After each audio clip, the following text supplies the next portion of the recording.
Good evening, everyone, and welcome to another live stream. We are live on both my channel and on the Buffalo Naval Park's YouTube channel.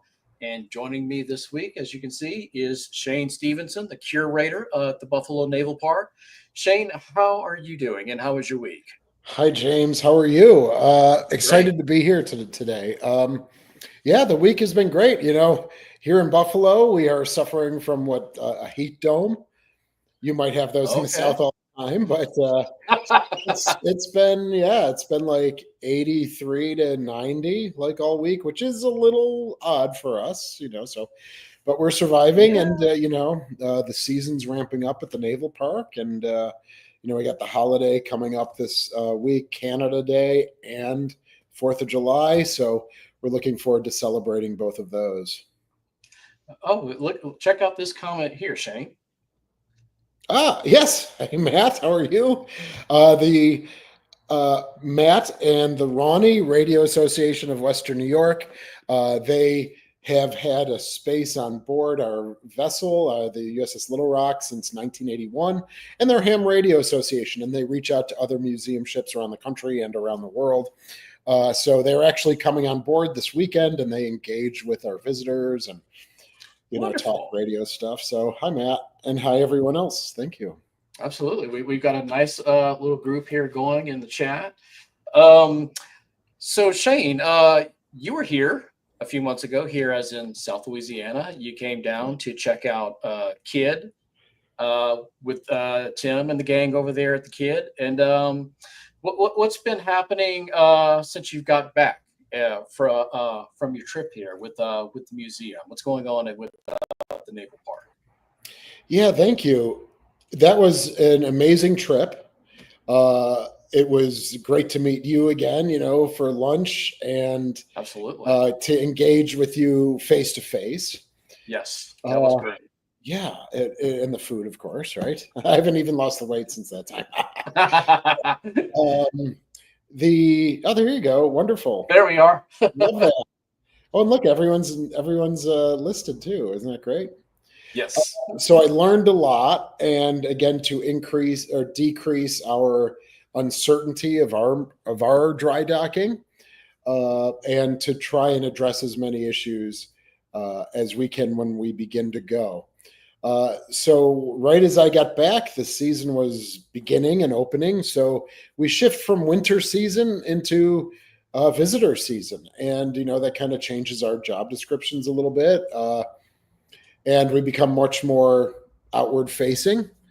And so there's a lot going on. We've had a lot of activity already with Memorial Day, different ceremonies that we have, different days that we honor and celebrate, people getting involved, a lot of school groups this year. And now it's tourist season, so we get a lot of tourist buses of adults and senior citizens coming from Niagara Falls. So our season really ramps up around this time. And one of the biggest news is that we had a target date of October 2025 for dry docking Croaker and the Sullivans, and we're not going to meet that deadline. Or that target date. I'm sorry, the target date. Because negotiations are still going on between the city and the project management firm. So we've been keeping our subscribers up to date with that, because we started to talk about, we hope October 2025, and now we're not going to meet that. So we need to now shift back into another winter survivability plan. We do have some pots of money at our disposal to work that project and work the plan. Excellent. So, can you tell me a little bit about these seasons, because we don't have that down here? How exactly does that work? Yeah, understood. I love the four seasons here in Buffalo, and then in the Northeast in general, or even the Midwest, because Buffalo is, we're kind of straddle that Northeastern, but also the Midwestern area. So Yes, we have two seasons actually in Buffalo, winter and construction season. Ha ha ha. So that's what everyone says, it's winter or construction season. But of course, we have the four winter, spring, summer, fall. Right now, and it follows the actual legitimate quarters, right? So June 21st is our first official day of summer. Mhm. And then March is spring, and if you know what and then December is winter. So spring is usually kind of ugly around here because the snow's all melting and there's mud everywhere and just everything looks kind of dirty. Uh, Mhm. Summer is we've never had a 100-degree day in Buffalo ever since the weather's been. There you go. Yeah, man. To almost 100. Today I was out about 20 minutes east of Buffalo, downtown Buffalo, and it was 91 degrees. So I've only seen it probably 95, maybe 10 times in my life or something. And then Mhm. fall is wonderful. The air feels crisper and it goes down. I call it sweater and short weather. I love that type of Mhm. weather. You could put on a sweater but still wear shorts. I love that. You can do that in December here. Yes, that's true. Because it may get down to 60 or so, 65 or something If like we're that. Right? lucky.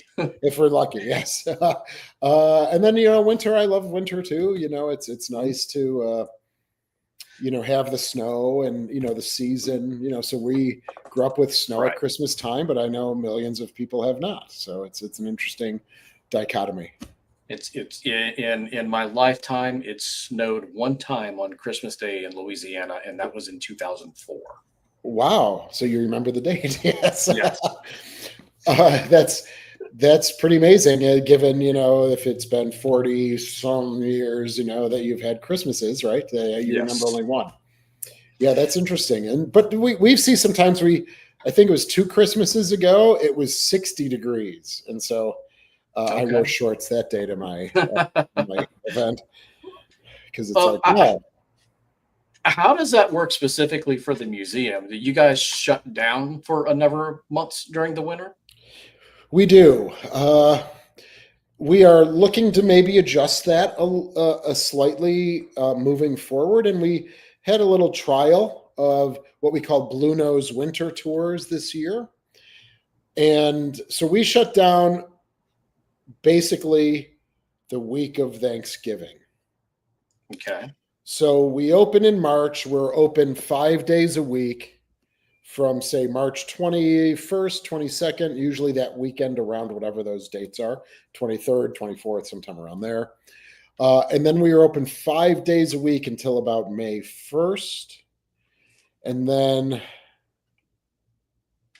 yeah. Oh, thanks, Tony W.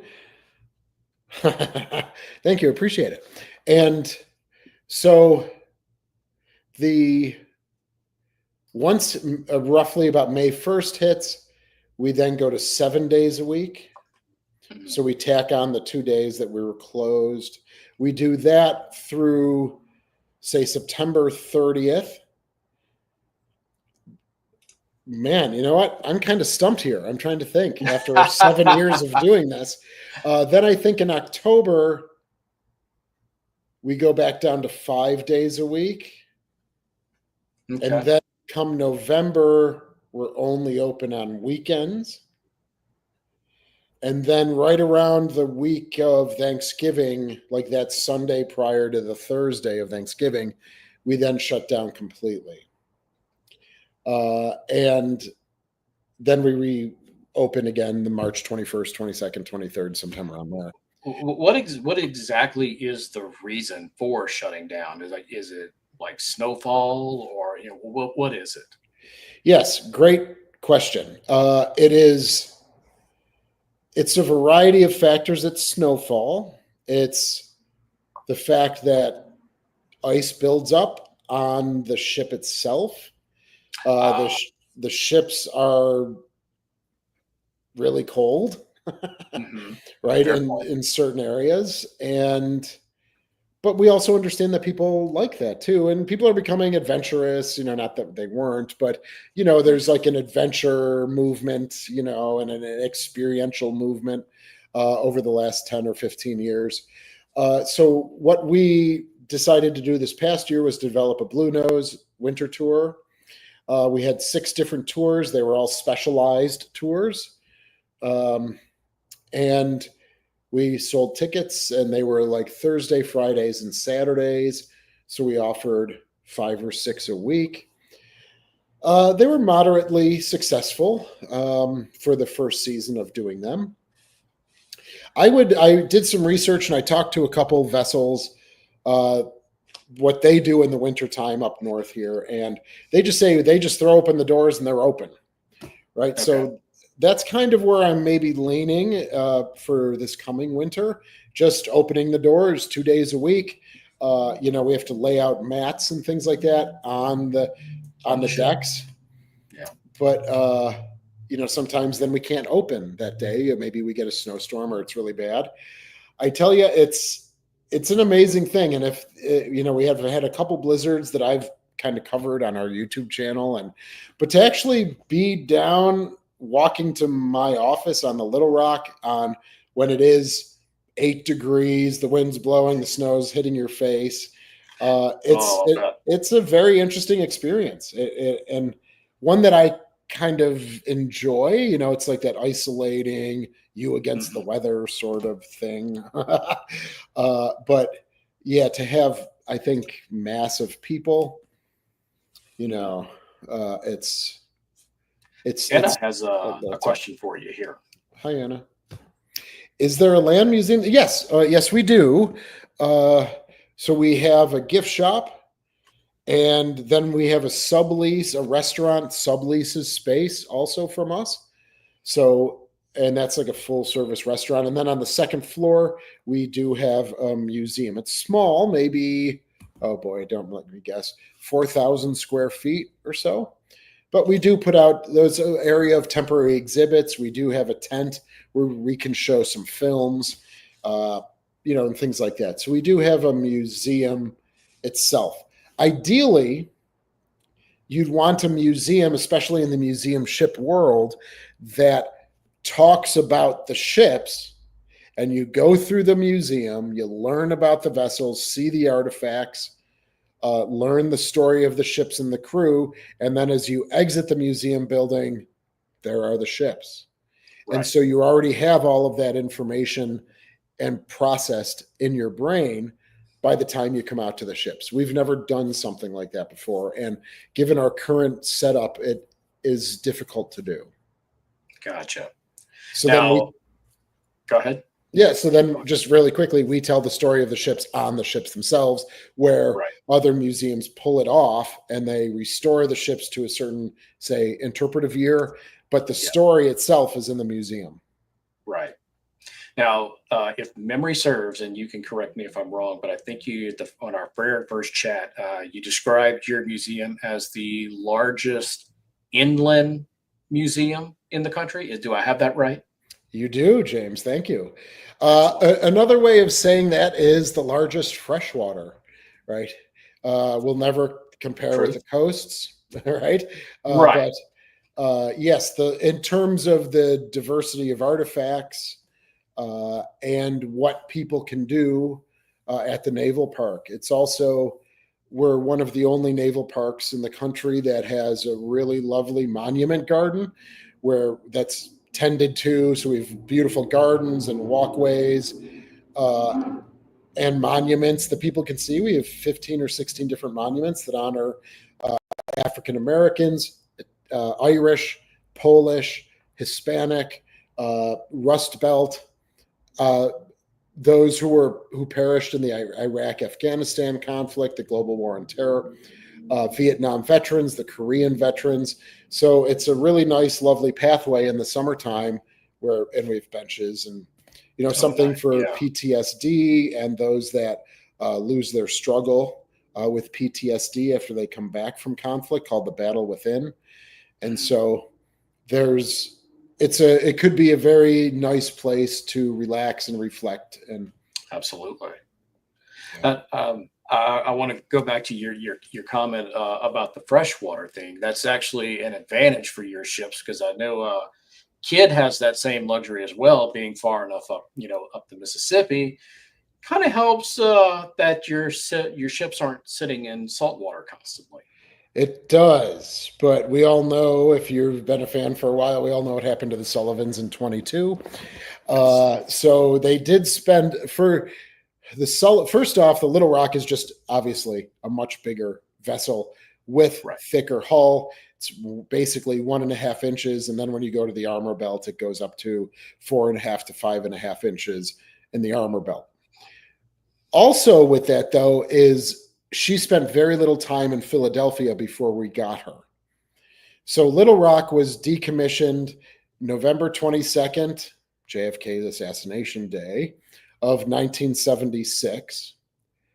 We picked her up in late June of 77. So she was only sitting in Philadelphia for 7 or 8 months before we got her and brought her into the freshwater. The Sullivans was different. The Sullivans was in Philadelphia for 12 full years, sitting in that seawater and salt water for all of that time. So not only is the armor thinner, but now you have them just sitting there in the mothball Navy Yard for 12 years. Yeah. That brings us, I guess that's a good way we can transition to our topic for tonight. So for the people who watched a few weeks ago, I did a live stream with Tim over at the Kidd, and we discussed when Kidd got to Baton Rouge in '82, she was in a 1964 configuration, and we discussed how they were able to walk her back to 1945. And I thought about the Buffalo Naval Park one day. I'm like, what can we do that's similar to that? And I think that the best way to approach that would be how the ships were upgraded over time into the configurations that they are in today. And they're all Cold War ships, correct? Correct. Yeah. Yes. The Kidd had, and I know we'll talk about this, but the Kidd had a distinct advantage. First off, I believe they probably chose the was it August or October? August of 45. Yes. Probably very early on in their history. So they, unless you know better, but I think they probably said, let's take her back to World War II pretty quickly after 82 when she arrived. And so they've had a lot of time to begin building back. When our vessels came in 77 and then in 88 for the Croaker, we did not have that sort of plan.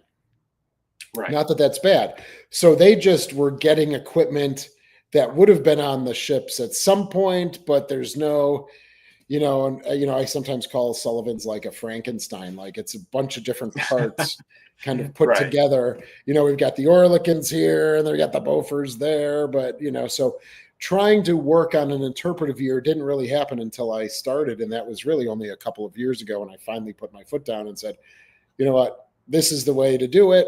I've consulted other museum ships and things like that, and the benefits outweigh the negatives. So absolutely. Oh yeah. Well, if you don't mind, I'd like to start with Croaker. Sure. Okay. So let us. So you were kind enough to send me some photos, so we can walk through each vessel here. And so this is how Croaker would have looked originally. Correct. Yeah, that's a great shot. Right after the war, they, in an odd sort of way, the Croaker went to Galveston, Texas, and she was there kind of during. My understanding, and I haven't seen written evidence of this, but my understanding was that she was the only one of our vessels that was actually at the surrender. Really? And yes. I did not know that. Wow. Me neither. So I have to do a little more digging into that. Either through the National Archives or other resources that may be available. Well, yeah, that would be a great story for you guys to tell. It would, and I can say it now, but saying it doesn't make it real, if you know what I mean. Right. I've heard that she was there. the best thing would have been to have evidence from the crew. Either they have the surrender card. Everyone got a surrender card with the Japanese flag on it and with their name and the ship they were on. And we do have one or two of those in our collections from people that were there and witnessed it. So then after the surrender, she comes back and she ports in Galveston, Texas for a couple of months. And they're in the Galveston newspapers, they're having parades down the street. And then eventually the ship makes it back to Groton, Connecticut. So this is the typical profile that you'd see today if you went to the Drum, all right, down in Alabama, or the Cod, or the Cobia in Wisconsin, or the Cod in Cleveland. There's always some that I forget. Well, certainly not Cavallo, because Cavallo, I believe, is in the exact same configuration as Croker, and I've been to Cavallo a couple of times now. Yes, the Wolf Park, is it? Seawolf Park. Seawolf I Park, think that's it. Their official name is the Galveston Naval Museum. Thank you. Yes, I've never actually interfaced with anyone from the Cavallo, which really makes me upset, and it's not anyone's fault. But Sure. they don't come to the HINSA symposiums. If they have, I just have not interacted with them. But to have Croker, Cavallo in that configuration, Absolutely. and we share that, we have to do more partnerships, and we have to be better. At least on my end, I have to be better at working to get that collaboration going, like kind of what we did with the Kid and the Cass and Young, the 80th anniversaries. Absolutely. We did a bunch of different things together digitally. So we have the one of two remaining hunter-killer conversions of a Gato class, the Type 2 Gato class submarine. So here is an inboard profile. Now this is a Baleo. All right. I actually don't have anything in the records of the blueprints or booklet of general plans of a Gato class, either the Croker or any other. So, there's that wonderful site with the San Francisco Maritime, and they have maybe 60 or so, 70 booklet of general plans online. And the submarine that they have around this fleet boat World War II era is a Baleo. So really the only difference between a Baleo is that it was 7/8 of an inch thick as opposed to 5/9. So don't ask me what that all means, but 5/9 of an inch for the Croker, 7/8 of an inch for Baleo, which gave it a deeper depth of about 400 feet as opposed to Gatos, which were about 300 feet. Right. Of course, you can push them both deeper. And I think even some Baleos went about 800 or 900 feet down, which was really, I think. Wow. For Gatos, they pushed 500, 600 feet if necessary. So yes, the Croker, even though the numbers for the Gato classes go up to about 285, maybe 286, and we are 246, we are the last Gato class constructed and commissioned before they started bringing out the Baleo class. So even though the numbers are 50 ahead of us or 45 ahead of us, we were the last one constructed and commissioned. Really? I did not know that.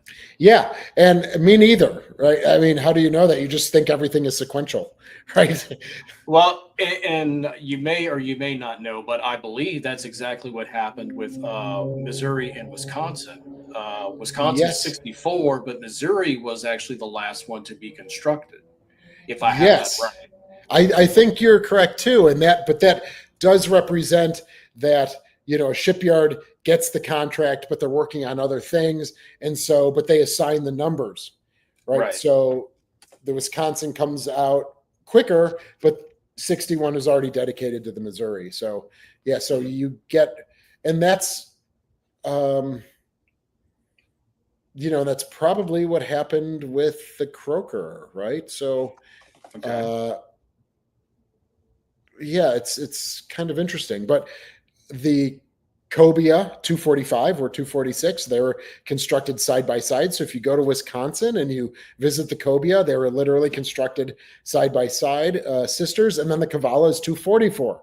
So you have 244, right. 245, 246 on display in various areas of the country.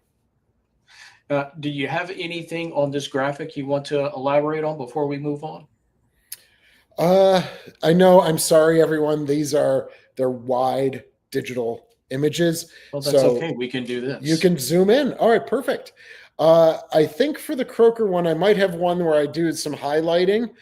So this was, again, the really only major difference was that it had a thicker pressure hull to go a little bit deeper. But really the guts and the interior are very similar to the Gato.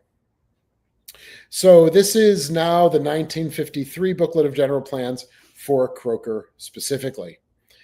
One of the biggest things that they wanted to do during the Cold War was to make the boats quieter. And so they removed one of the 4 engines. They took out the reduction gears and installed newer, slower rotating motors. So we did have reduction gears like vessels, destroyers and cruisers and battleships and aircraft carriers. And I've never heard a reduction gear on a ship while it's working, but people would say it's a very high revving sound. Okay. Right. And if you want to quiet the boat, you can't have this high sound coming along with the cavitations from the props and things like that. So they removed those reduction gears and added slower motor gears. And so this slowed down the boat a little bit, but made her a lot quieter. And so she lost a couple knots submerged and also on the surface. The sonar space in World War II, it was at the back of the forward torpedo room. So it was kind of blended into the forward torpedo rooms, and so you would that drop would have been up here somewhere. Yes. Oh shoot! If you tell me where I can move the mouse, yes. This looks so like really right before all those baffles, all of those vertical lines, right before that, so you see the bunks, right? Right there. Yes, all of right where that cursor is would have been where the sonar. And what they would have done is they were like searchlight sonars. So they would come out, penetrate through the bottom of the boat, and then rotate. And now you're getting degrees, right? Because it's like a flashlight, they call it. So it searches all the way around, but you don't see anything else if it's not in that line of sight. So they take it and they actually construct a sonar space down below the control room. So in World War II with Gatos, that whole area underneath the control room, port and starboard, was the pump room. So they divided up down the center line. The port side space becomes the sonar room. The starboard side stays a pump room because now with different technologies and they can move pumps elsewhere now, that they're able to actually have a sonar room. Now you see that hydroplane right on the deck. All right. And then right underneath that. So the hydroplane station, I believe, was still in that corner along the bulkhead, the pressure hull on the port side. So it says the hydrophone right there on the deck. It looks like a helicopter. Yeah, there you go. Right here. And and then right down from that was that sonar area, and that's where the hydro station was for the hydrophone. And then, of course, one of the biggest changes was building the BQR4 with all of those transducers on the bow itself. So you lose that really nice, as you can expect with every ship, it comes to a nice angle and a point and begins to run down smooth so you can cut through the water. Now we've got this much more bulbous bow. Yes. And so that's where instead of going down underneath the keel, you now put it in the forward area. And this was directly related to the Soviet Union and their building program of submarines and fleet. And so we knew that the American Navy wouldn't be able to keep up with the Soviet building. And so they decided to take the technology from World War II, do some upgrades to it, and that would be our kind of fail-safe to at least check on what the Russians are doing, coming out of, as Tom Clancy calls it in Hunt for Red October, Red Route 1, right? Coming out from the north, past Iceland and things like that. And so the Croaker's job was to park themselves in this sea lane 100 to 150 feet submerged and just send out that BQR-4 and just listen to all of the traffic going by. The interpretive year that I chose for the Croaker has been 1959. Now, sometimes you choose an interpretive year because you have a lot of artifacts and things like that from that time period. I chose this because of the history of the Croaker. In 1959, so it comes out in 53 as a Type 2 hunter-killer conversion. By 1959, 6 years later, they take it back to just an SS designation as opposed to the SSK hunter-killer designation, because by 59, Soviet technology had superseded this boat's ability to track. Right. So that to me is an important story in the Cold War that, and even the U.S. Navy was beginning, obviously testing in the 50s, the nuclear submarines. And so these did their job very well for the 4 years after 1952, 53, 54, 55, 56. But now you have the growth of the nuclear submarines. And by 1959, they're just kind of passed over in terms of technology. With that conversion, does she still remain a Gato class sub? Yes. I have never seen it written otherwise. Unlike what we'll talk about a little bit, the Little Rock, she goes from a Cleveland class to a Galveston class. Right. Croaker stays a Gato class hunter-killer conversion. I have a question I'm about to make people hungry here. What is this little thing that looks like a barbecue pit? Oh, that is no. The escape trunk is right there where you see the ladder. So now I'm trying to visualize. That might be, can you zoom out a little bit? Okay. That's a great question. I've never asked myself what that was, but it looks like a barbecue. So you see there's the davit coming on the main deck, and then you see that thing that looks like a little angle right underneath the hydrophone.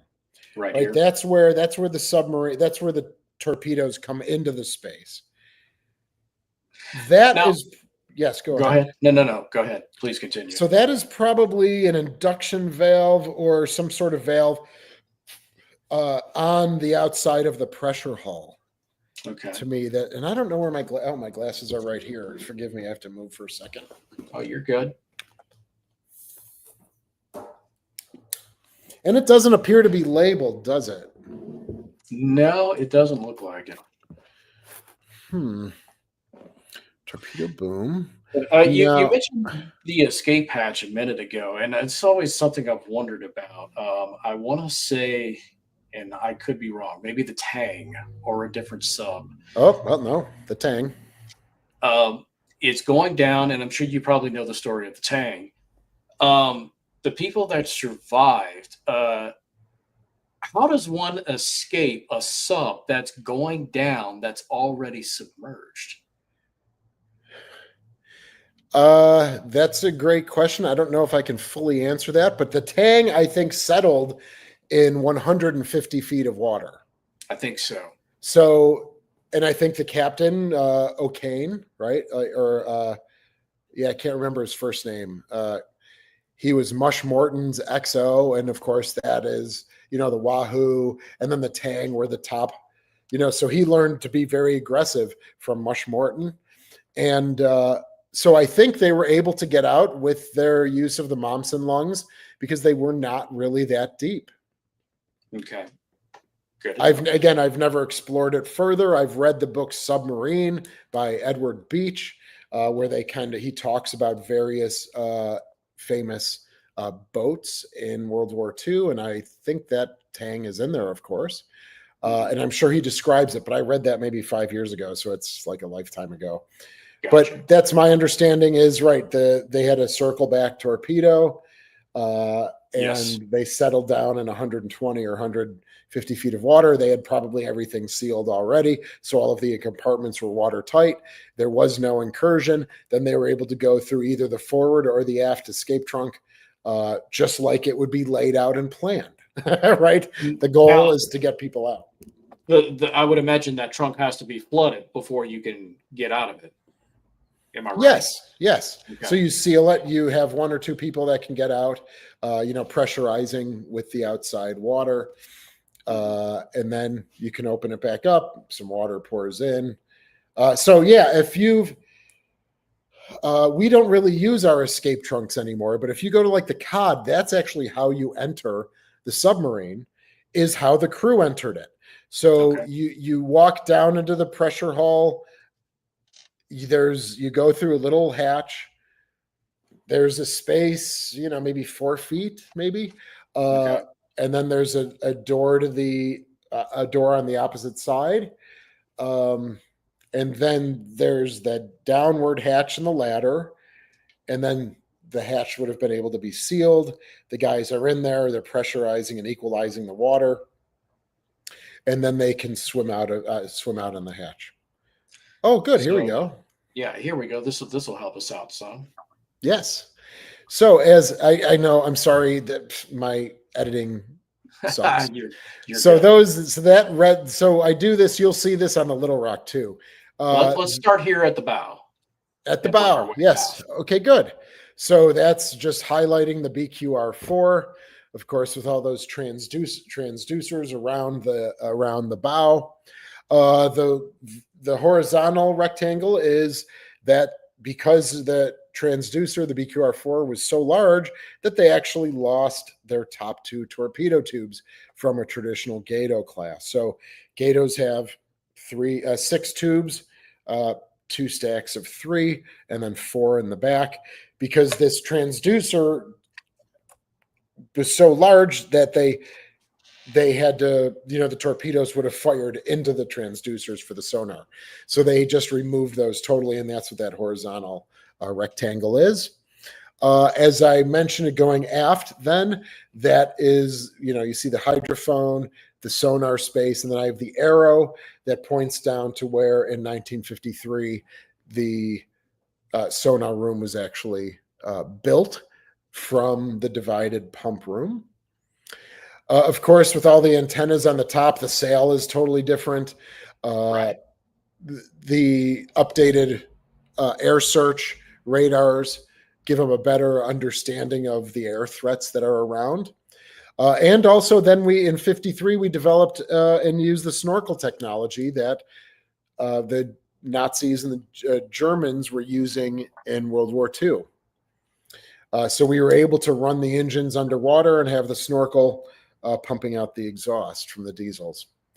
The one that's isolated, the box that's isolated, is kind of representing that the one of the 4 engines has been removed. So in the forward engine room, you have 1 and 2 and 3 and 4. So the number 2 is removed on the port side. I believe it's number 2, but we still have 3 and 4. And then the one most aft, lower, is the changeover in the reduction gears to the slow rotating motor gears. I do have a question.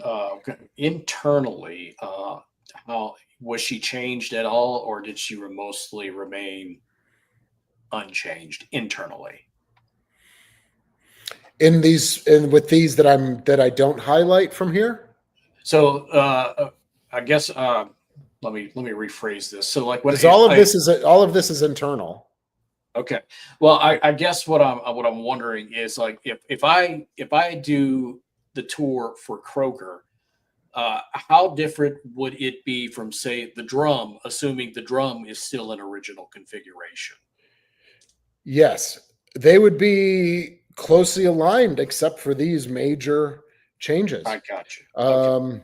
If you go down the drum and you go into the forward torpedo room, you will see all 6 torpedo tubes. Yes. For the berthing remains the same, the galley remains the same, the conning tower, even though the sail changes, the conning tower pretty much remains the same. They have the cruising periscope and the attack periscope. Uh, the the rest of the control room, officers' country, all remains very similar. I bet you maybe now that I think about it, one of the differences could have been the reefers and the freezers. We may have had a little better freezer technology than the World War II boats. They may have added a better or bigger freezer space as well. A small arms locker. Were the torps launched with black powder, like on the Kid? This is always a great question, Matt. Thank you. No, it was launched with compressed air out of the torpedo tube, and it was like a hydrogen oxygen mixture. I'm not an expert on it. I should know it because a lot of people love to talk about how the torpedoes propelled themselves. But then you need to have no bubble wake. They had bubble wakes. Then they have electric torpedoes. So we use the Mark 18 torpedoes by the time the Croker came into service. And I'm sorry, everyone, I say we. Certainly not. It wasn't me, but because we represent the ship. So I'll try to do better on that. But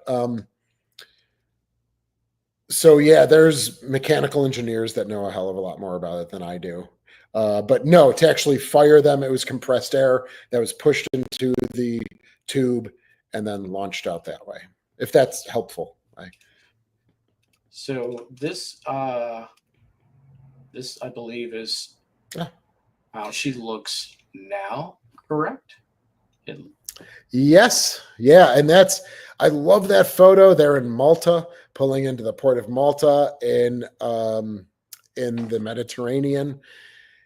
I think it's probably about 1957, I believe, or so. But yes, so that's what you would see today when you come on board. Of course, the deck guns are all gone. Just that open bridge is gone. The small little cigarette deck is gone. And you have this much more streamlined, much larger sail. And then you see the bow there. It's not a nice point or a blade, Right.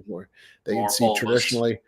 And it doesn't really have a camo scheme. The boats in World War II had a very basic camo scheme along the superstructure, right below in this photo where the guys are walking and standing at attention. They would paint those a little different, black and dark gray and then gray. So it would be a basic, a basic camouflage scheme. But yeah, that's how she would look today. Cool. Do you have anything else you want to add about Croker before we move on to the next one? I would like to mention that, the decommissioning captain, Commander Bob Hurley, just passed away last week. So she was taken out of service in '68. He was the CO of the Croker from '66 to '68, and he decommissioned her. And he would come up maybe every 5 years.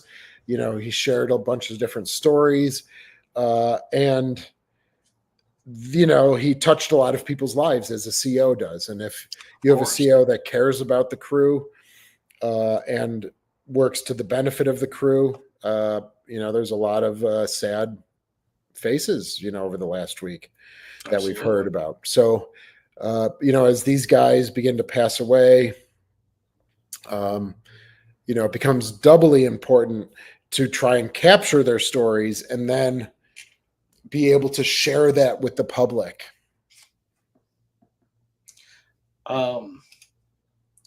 So let's go on to uh, Let me shift my Sullivans. brain. Yep, got to shift my brain a little Yeah. bit. Okay. Yeah, We were this is one of joking. the. I was Go going to ahead. say we were joking about this before we went live, pulling back the curtain for the chat. I was telling him, Tim's got it lucky. He's only got one ship that he's got to focus on. Shane has three. So That's right. So that's why, like, if you say, "Hey, what's this barbecue pit?" It's like I just haven't gotten to it yet, because right. I have the Sullivans to focus on, or I've got the Little Rock to focus on, or a very different part on the Croaker. So there will be a lot of stuff that I don't know. So please forgive me for that. But if you leave a comment on our channel, there's things that I can follow up with. I just don't have them on Absolutely. Friday night at my home. So. Right. Perfect. Love this shot. What a beautiful shot. She's Yeah. really making steam there. Look at how down her stern is in the water. Yeah. So she's really kicking it up a little bit there. Yeah, fabulous. Now, I do know that your interpretive year for the Sullivans is 1962. I remembered that one. Yes. So, and I know we talked about this in our first stream together, but can you run us quickly through her decommissioning and her recommissioning? When was she decommissioned from World War II and recommissioned was it the Korean War, or was she not in service for the Korean War? No, it was for the Korean War. So she was decommissioned in January of 46, like many vessels. She was recommissioned in 51, and she went through her first conversion and then recommissioned in 52, and immediately went on an around the world cruise, a 218-day cruise, spending 4 months of those 218 days in Korea. Really? Okay. And I would imagine in the Korean War, she would have started to receive some modifications at that point. Correct. As we go through the images, you'll be able to see those. Tim and I and you, James, we've all talked about the Cold War rudder and the World War II rudder and worse turning radius than battleships and things like that. So Yes. Our fans are really well versed in that. And so one of those modifications was the rudder. We had removed our the Navy has removed the forward facing Bofors just below the bridge, and they put a head throwing Hedgehog system. And so for 51, that was the biggest change. She began to go through a change in 45. The Navy brought back about 95 destroyers back to California and Pearl Harbor because, again, with the war planning, they figured Japan would potentially fight until 47 or 48. And with the kamikaze threat that they had seen earlier in April and, February, March, April, and May of 45, the Sullivans was brought back, and they put on the midships, they removed the Bofors that were right next to the stack, and they removed one of the quintuple tubes, the forward quintuple torpedo tube, and placed 2 quad Bofors in its place. And that was for the war. So that was the first modification that she went through in July and August and into September of 45. So that's how she was when she was coming back into service in 52. And so for the Korean conflict itself was mostly the head throwing Hedgehog system right below the bridge on the 01 level. Now, one thing I'm noticing here, yes, speaking of the bridge, she doesn't have, I don't know if canopy is the right word that exists right here on this part of the ship today, but there is something right here. I can't quite make out what that is. Yes, I would call that. I don't have the date of this, but if you look on the forward stack, that's probably Desron 20 or Desron 30 emblem. It's hard to tell. It is. because she was part of both. So yeah, for the bridge, again, she was built with a square bridge, not the rounded bridge of the earlier Fletchers. Right. That kind of changed at about 518, the Brownson. So from 445 to 518, it's the rounded bridge with just the two wings on the side. Yeah. And, wartime reports from the CEOs of those earlier Fletchers said, if a plane cuts across our beam, we can't follow it all the way because we have to go from one end of the bridge to the other, and it's not far, but you're Right. losing a couple of seconds. You're also losing line of sight if that matters. Yes, you put it a better way than I did.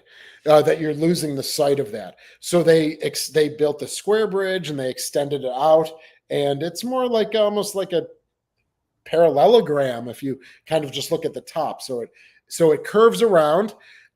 Original in World War II was just the bridge. Then they added windows in the Cold War. And then later in the Cold War, I don't have the year, but later in the Cold War, they added the overhead. So this could be after that when they did add the overhead, or that could be some sort of canvas, that they just attached, and it's just the windows of the extended bridge. And now they're attaching from the signal, the signal bridge, the lookout station, the signal area. Right. Coming down. That could potentially be canvas. It's hard to tell because it's dark, like you see on the stacks and like you see on the 3-inch 50 on the aft superstructure, and even the 3-inch 50s on the midships. It has that sort of blackish color quality to it. And those were the covers. So that could have been just a canvas cover at the time, or it could have been after they actually built the overhead. Whew. Now, one of the most obvious differences, if you put pictures of Kidd and Sullivan side by side, of course, is the tripod mast. Do we know when that modification was made, or we have a good idea? I actually believe that modification was after 1956. Now, we might be able to. I believe I sent you a 1956 print, but maybe not the whole thing. So I think, it's very easy to glance over the mast, right? Because I'm focusing on all the weapon platforms changing. Right. But I actually think now with the 56 blueprint in my head that they still have just the single pole mast. So that might have been a 61 configuration or a 59 configuration. You're right. It's one of those things that I should just have on the top of my head, but I don't. So if I had access to the blueprint, so this might be something that I could share with you on Sunday when I get to work. All I have to do is look at the blueprint. We do have some blueprints that you shared. Do you want to move on to the blueprints or look at a few more of the pictures of the ship that you sent? Well, if we want to focus on if we have the blue one, right, there's the white one and the blue one. The blue one is the 56 one. Okay, well, let's move on to that. And if there is like an inboard or outboard profile, yeah. So if you zoom in, so that would be the 56. So what does that look like? Yeah, if you just continue to zoom in there as much as you can. See, that to me looks like the pole mast. It does. Right? That is definitely not a tripod mast. Correct. So in 56, when this was taken or built, drawn, they still have the pole mast there. So that probably answers it. So the last major refit was in 61 when they added the ASW triple torpedoes. And so maybe that's when they changed the tripod mast, because in 56, you see it's the pole mast still. And of course, that goes along with different air search radar and surface search radar as well. So when they update the technology there, they needed those radars were larger. So they needed a heavier mast. You may have mentioned this, and I'm not remembering. Did they enlarge her rudder like they did kids? Yes. So we had the Cold War rudder as well. Yes. Okay. Unfortunately, we do have the props, as maybe people know, but they are removed. They were removed in 2003 because they moved us. The city moved us from one area of the Buffalo River to another, only about 1,000 feet downriver, leading more towards the Lake Erie. And I think they just wanted to be a little careful with moving the vessel and the dredging and stuff. So they just said, let's cut the props off. So we have the props, all right? We have them at a coating place, a coating, Coating, and ultimately we want to get them rebronzed and back on site here and display them in some form. But I was very upset to hear that the rudder was cut as well. So I said when we lost the props, when I learned about losing the props, I said, well, geez, at least we have we have the Cold War rudder. Well, no, they cut it very similar to kids when they had to get out of their cradle. They cut it last year, very recently. And so for me, that would be rewelding what you see in those wonderful kid videos where they reshape it and it goes from an angle to straight and deeper or less deep for the kid. Right. We want to get all of that taken back, even though the rudder will never be seen by anyone, at least of our generation, until she goes to dry dock again. So, but just knowing that it's the actual Cold War version makes my heart Absolutely. Happy. Yeah, well, of course, it makes it more accurate to the ship. Yes. Anything else you want to go through on this blueprint before we move on? No, because I think again, with 3 vessels, I think I do another year by year thing on here. And so we'll get to that. But if you want to go back to some pictures, let's do that. And then if you or what? Sorry, everyone. I don't know if you hear all that stuff. I live in the downtown area, so a lot of sirens that go by and stuff. Well, we do have some more. Well, I don't know, schematic is the right word, but what's you showed us this one, and again, we still have the singular mast here. Yes. Do you know what year this is from, and what can you tell us about this one? Sure. So this is the 1945 blueprint, and I've used this in YouTube videos. So on site right now for Sullivans, we have the 45 and the 56. We don't have a 43. Again, if you go to that maritime site from San Francisco Museum, they don't have, I don't think they have a Fletcher. Well, this one depicts the forward tube still there. Oh yeah. Oh yeah, because that would not. Interesting. Because those would have been removed when those that would have been removed. So, well, could this be a 43 or 44 then? Yes, it ultimately can be a 43 or 44 because you're right. By September of 45, those quintuples are removed, and now you have the quad Bofors. Good call. I've just breezed right over that. So I'm going to do a little more digging into this. We don't actually have it. I only have it in digital format.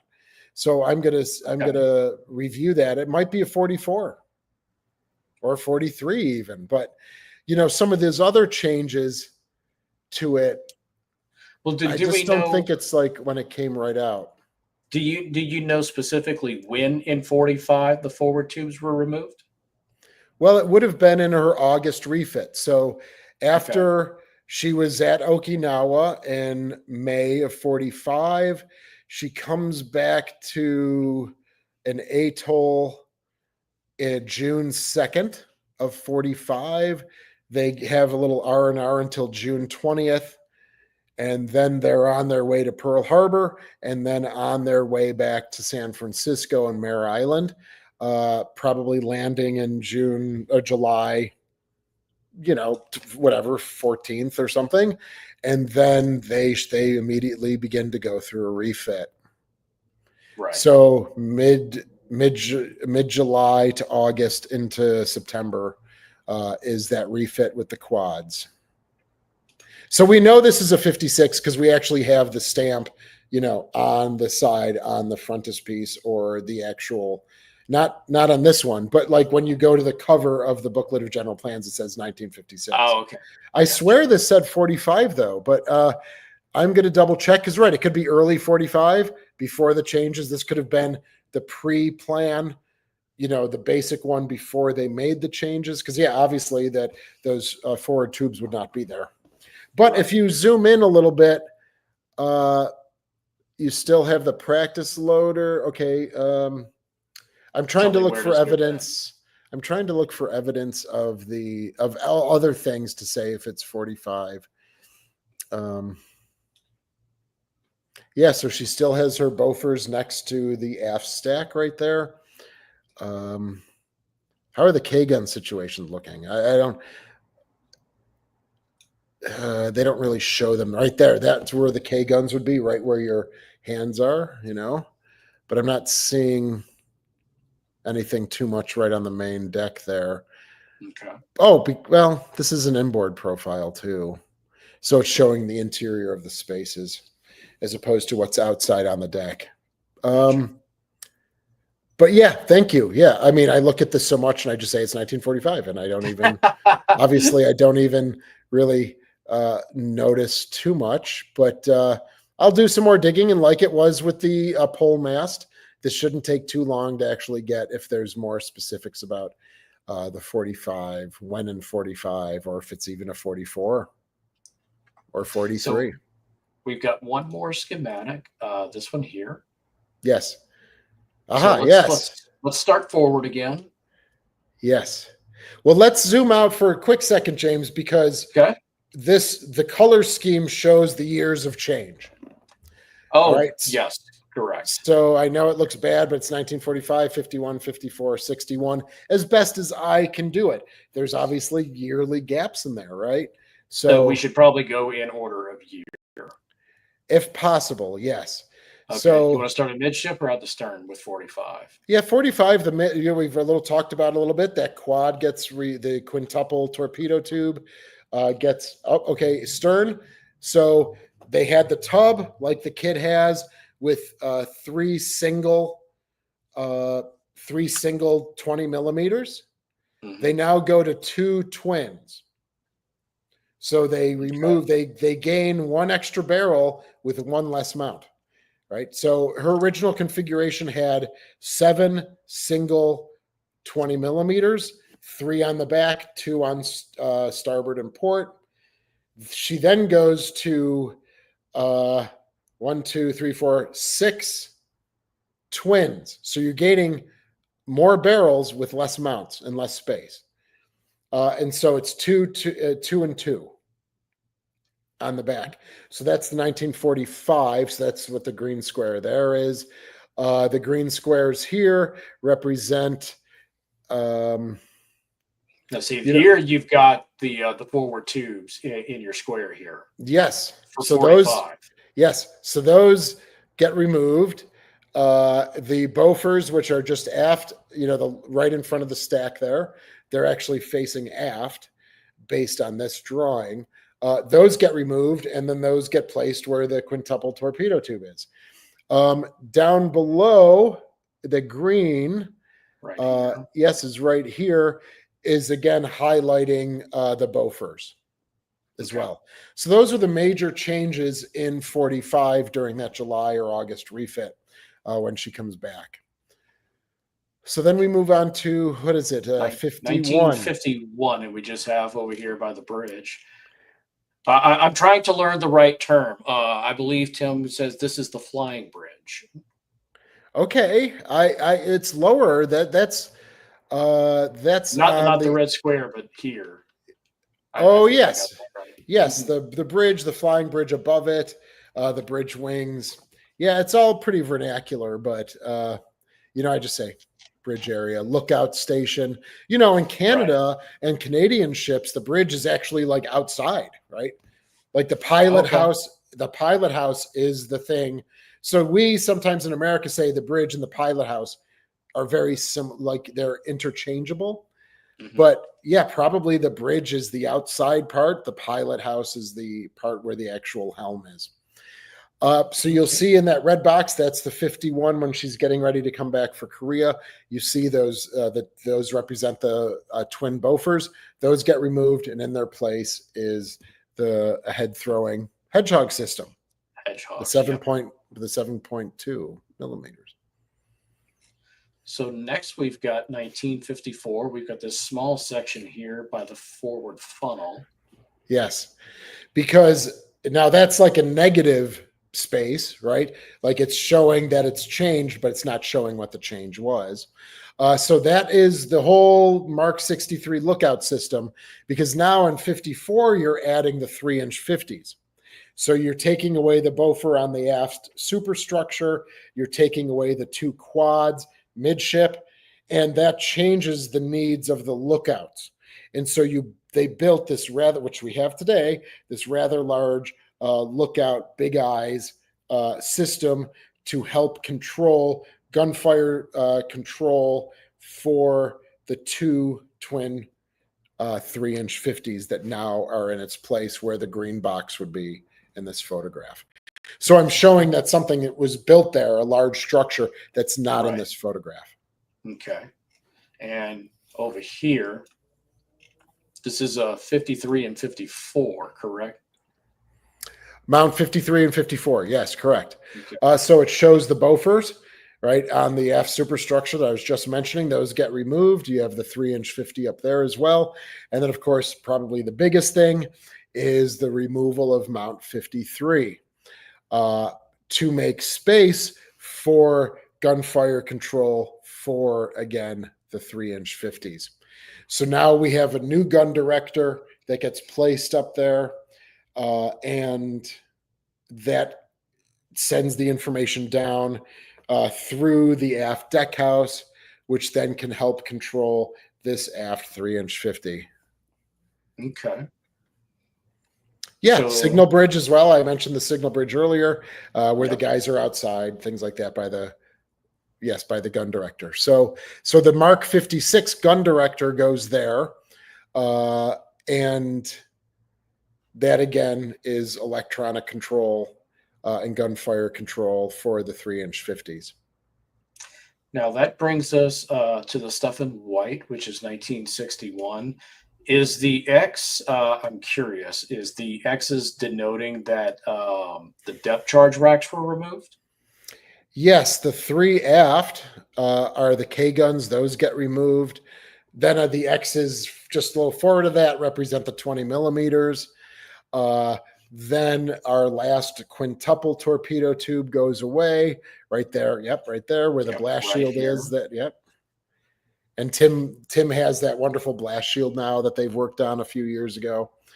And then there's something else. Oh, and then what I imagine as the that gets changed probably in 61 as well to accommodate the heavier and farther reaching air search and surface search radars. Question about her service. You, if I remember correctly, you said she was involved in the blockade for the Cuban Missile Crisis, correct? Correct. Okay. I couldn't remember. Well, I was trying to remember that. I couldn't remember exactly what it was, but you mentioned something about Cuba, and I was trying to remember. Yeah, so that is like the most general information that I have. I don't have the records from the ship at that time. There's a lot of stuff I need to do, but I'm only a staff of 1 person, and again with 3 vessels, and not making excuses. I mean, I work my tail off for what I do, right? Absolutely. But there's a lot of gaps. Like for this, I use the Dictionary of American Fighting Ships, which is the stuff that's just written on Wikipedia. And then I use the records and the collections of things that I have about the Sullivans and try to piece things together. But I don't have like the daily logs from the 50s or 60s. Right. So, yes, from other evidence in our collections. She was at the blockade of Cuba. We just don't have like where she was stationed, what task group she was part of, things like that. So, Right. Was there something in particular with this one? I'm assuming we're still. I see the. I'm losing my train of thought here. I still see the aft tubes here. Yes. So this would. I'm sorry. Go ahead. No. That's right. So the aft tubes are still there. So that is prior to 61. Or it could be 1960, or it could be into 61. You see the great thing of the Mark 56 right there. You could tell it's the Sullivans because underneath the Mark 56 gun director, if you go off to the right, that big rectangle thing. Keep going with your cursor right there. Yes. As you go down right where your hand was, down a little bit, that black square, that is the plaque. All right, for the Sullivan ship, and it says named after the 5 brothers, and it lists in chronological order the conflicts that they were in World War II. Okay, see, here you go. Right, so you've got the tubes here, but you're missing the K guns already. Mm-hmm. And I'm also noticing the port side aft depth charge rack is gone. Yes, I have not covered that on here yet. But yes, I did do a depth charge video fairly recently, and what they did was they had, a towed array and the fish and the winch. Right, so that's the black that you see on the right-hand side. So they kept the depth charge rack on starboard. They had, again, the hedgehogs up forward underneath the say, pilot house, maybe, just for clarity. And all the K guns are gone, and all the so I might have to amend my 1961 and again, I don't have much evidence as of now for the 56 to 61 time. I had thought that. So this is so funny, right? I'm sending you pictures. The evidence is right in there, and I'm not even noticing it. Right? I do this stuff all the time. Yeah, and it's easy to do. But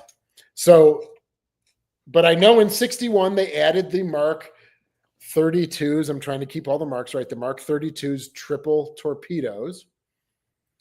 The ASW that carried the Mark 48 electric torpedoes, those were added in 61, and that meant the removal. Okay, well, what do we have here now?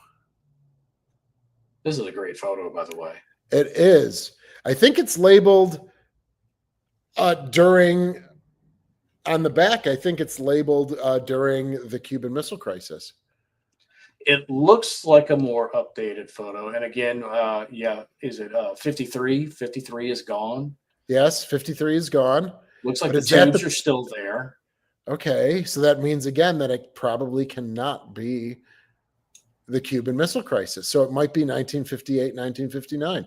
But take a look. There's the mast. Take a look at the mast. The tripod mast is there. Yes. So what the hell is going on here?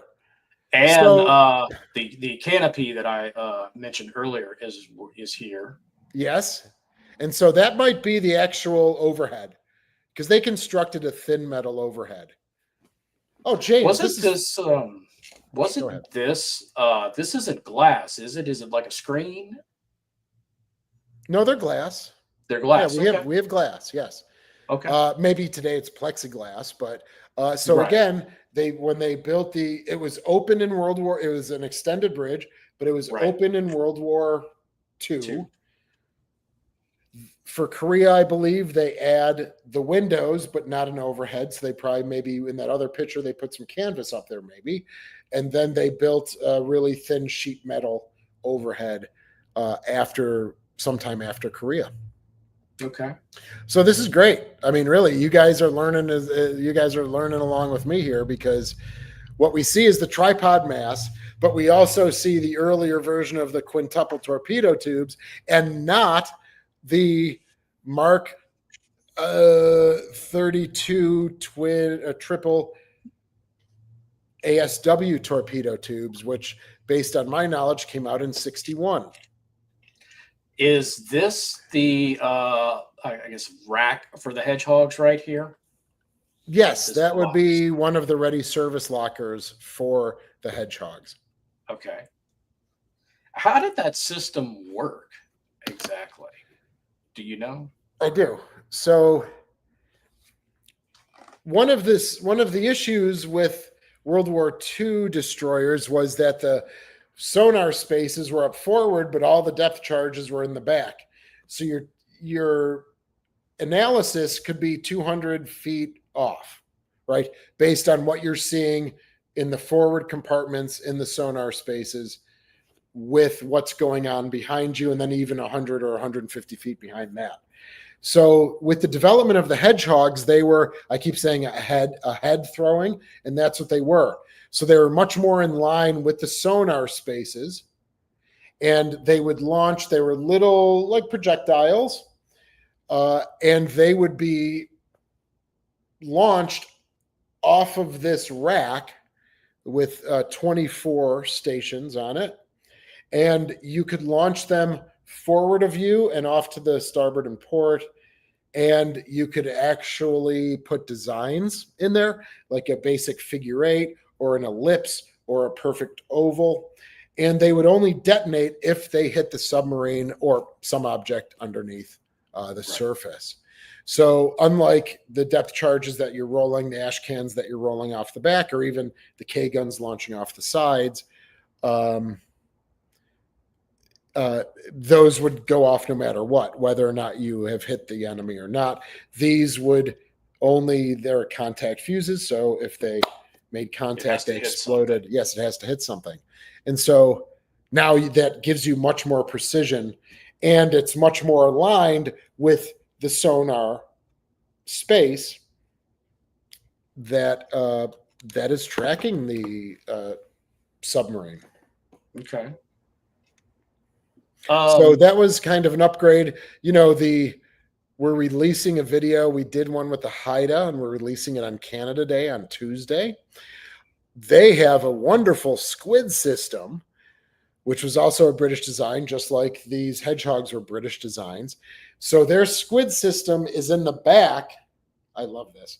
It's in the back, but they launch over the mast of the whole ship and land 100 or 200 feet in front of the ship, but they're launched right from the fantail. No kidding. I mean, that's astounding. Yes. So they put their mounts on the very back, there's a triple launcher, one on each side, so a total of 6, and they launch the 200 and whatever it is feet, 250 feet, and then 150 feet forward of that as well. Okay. Very cool. So we talk a little bit more about that, and we're doing a comparison video between the Sullivans and the Haida, which is just an hour and a half away in Hamilton, Ontario. You are raising so many good questions, man. You know, like what the hell is going on with that picture? Or like, you know, it's labeled Cuban Missile Crisis, but then we have the tripod mast, but we also still have the quintuple tubes. So I might have to maybe amend when those triple torpedoes came on. Maybe they came on right at the very end in 63 or 64, but you know, we know they came on, and we know they took off the quintuple. It's just now trying to find the evidence. So I love this, and I'm glad we're doing this. And again, when you're in it, you just kind of, you look for that one thing and you just move on. And so there's a lot of evidence. And this is, James, this is one of the reasons why I wish I had a staff person. Oh, right. Sure. Because it's just me sitting there trying to, you know, or working and ingesting all of this information. But someone like yourself would be like, oh, hey, Shane, I don't know. This looks like this. What's going on here? Right. Because you get so tunnel visioned on one thing.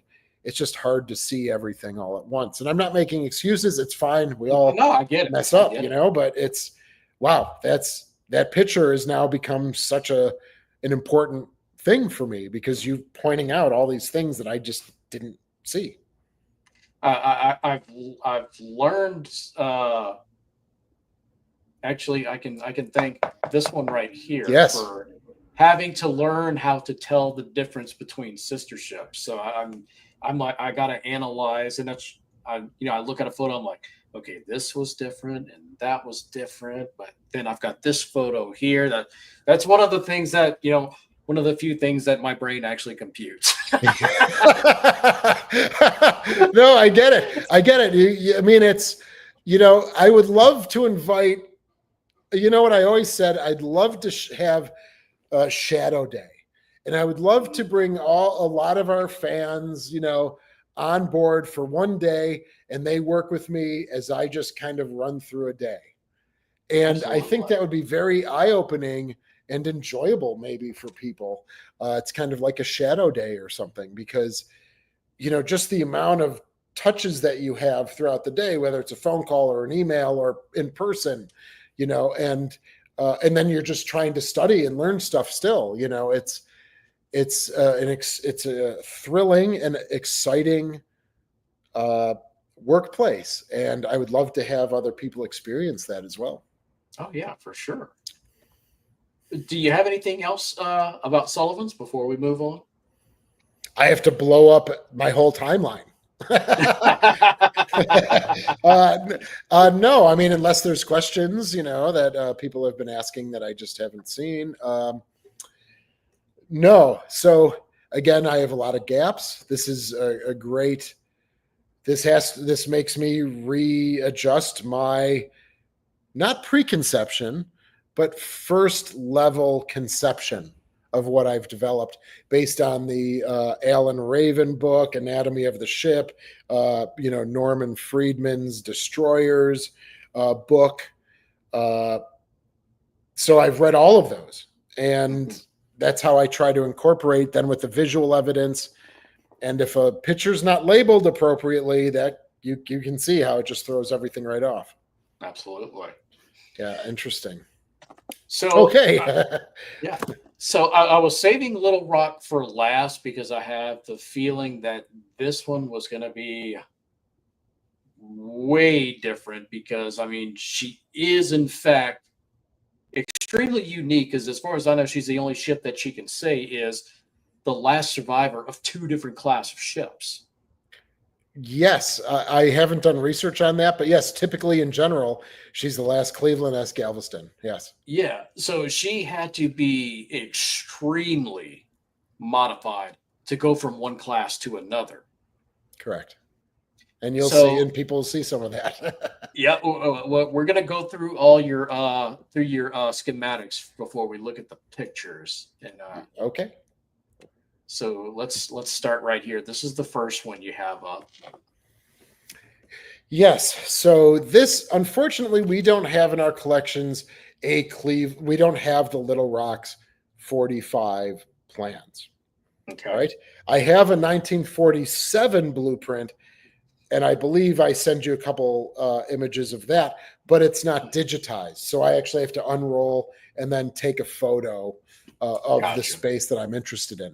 So this is a digitized, this is the USS Miami CL-89, I believe it was, a Cleveland class. And this shows you a really nice inboard profile of the vessel as she was in World War II, as the Little Rock was in World War II. Right. So this, I'm sorry? As a Cleveland. As a Cleveland, yes. So there's nothing really specific that I'd like to point out here, except on the very stern. I've done a bunch of videos, some with Lucas, some with not, about the hangar deck. So you can see that it goes right from the main deck right down to third deck. Sorry, no, that's all right. Wanted to zoom in on the stern and accidentally clicked the wrong picture. Here we go. Yes. Yeah. Oh, yeah. Right. Zoom in the center and then move. Yeah. So look at that hangar deck. This has been a really interesting. I wish I could just spend all my time doing this. As part of my job, but not really. I mean, if anyone's listening from work, this is the part that you're most passionate about. researching the changes as much as I can, given the time that I have and stuff. But this was a really enjoyable look, and I did a couple videos about the hangar deck, and hopefully people have watched that. Lucas was involved in one of them, but he had helped me remotely from part 1 and part 2. So yeah, you got the seaplane hangars on the back. Now you have the hangar deck that goes from the main deck down to third deck, which removed. They didn't even have a second deck, and then that changed. Of course, just looking forward of that, you've got turret 63 and turret 64, and then the six 5-inch twins, 51, 52, 53, and then on the aft superstructure, 54, 55, 56. You've got the gun directors that you can see there as well, just aft of the stacks. So, I mean, have I gone compartment by compartment? That's ultimately what I'd love to do. Compare this with our 72 blueprint, and just literally go compartment by compartment and do a really nice comparison in some sort of way. But that just won't be possible, I don't believe. But you see the 2 gun directors on one side of the aft stack, and then the forward ones on the forward of the forward stack. The Mark 34 and the, let me get this right. The Mark 37 and the Mark 34. Yes, for the 6-inch and the 5-inch. Okay. So again, they were able to carry roughly about the same amount of crew, about 1,100, 1,200 men. And then when we went through the conversion, now you're a flagship, and so you need to be able to have space for about 100 more officers that would be coming with the flag. What would have been her crew complement as a Cleveland or max crew? Yeah, I think it's about 1,000 or 1,100. Okay. Yeah. With the number of officers, maybe about 100 or so, 120. At first, I heard like 900, but doing my own reading and stuff, I think they were able to get 1,000, 1,100 on there, with 120 or 150 officers. Okay. And then for this was 1,200. So I'm already seeing differences on this one. I'm seeing these towers here. Yeah. So this is Galveston class here, correct? Yes. Okay. So this is Little Rock, but in her Galveston class configuration, right. Yes. Correct. And that's how I believe you said it that way. So yeah, was it common for chip? Yeah, I don't think that it is. That's a great question, Eric. I don't have the research on that, but I don't think that many. But it would also be then the Galveston and the Oklahoma City and the Providence and the Topeka and Springfield. Can we say that the Chicago, Columbus, Albany, Boston, and Canberra? If someone can look that up, what did they become? Did they stay the heavy cruiser class? What is it? Des Moines class, maybe? I can't remember offhand.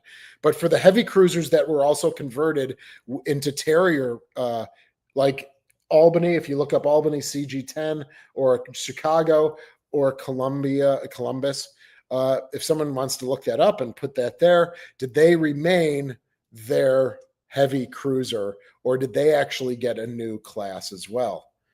Chicago class? I don't know. I can't remember offhand if I've ever researched that. So please, if you're gonna look that up, just drop it into the thing. Thank you. Share it in the chat. Share it in the chat. That's right. Of course, now you're carrying this huge radar, air search, height finders, because you have the Talos missiles on the back, and you are now superseding anything that was shipboard in World War II. And the Talos missiles go about 130 miles, ceiling of about 80, 90, 95,000 feet ceiling. And so you need the most powerful air search, targeting, tracking, and also sector control as well. So that's why they made these ships the flagships, because they had the farthest reaching radar, because they had the farthest reaching weapon at the time. Now, And so sometimes people ask, well, why isn't the aircraft carrier a flagship?